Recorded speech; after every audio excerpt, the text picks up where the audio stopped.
Senator McCain's doing a little better, but also in the general matchups, you got Rudy, who beats all the Democrats in the race there. The Republicans got a pretty strong, field of candidates that they seem to be putting out there. Well, the Democratic Party has a huge edge over the Republicans, but the Republican candidates are more popular than the Democrats. It's interesting, isn't it? But you mentioned the debate. MSNBC biased that debate against Rudy Giuliani. Why do you say that? Because Rudy got 1,600 words, McCain got 2,000 words, and Mitt Romney got 2,300 words.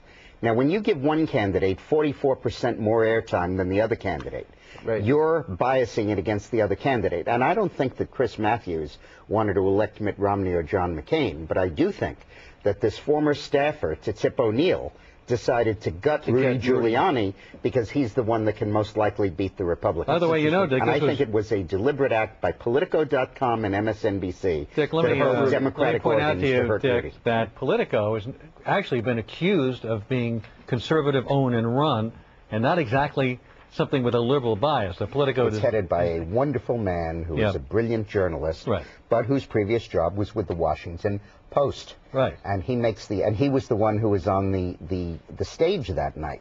But it's owned by Al Britton, who's conservative. But when you, first of all, you put Rudy with 10 candidates, that by start diminishes him. All anyone wanted to watch was 3 candidates there. What are the other 7 doing? Although I thought Huckabee did great.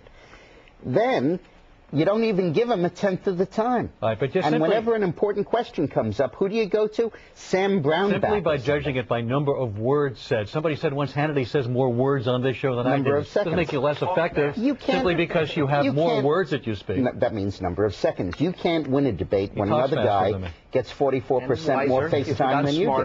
No, when the other guy gets 44% more face time than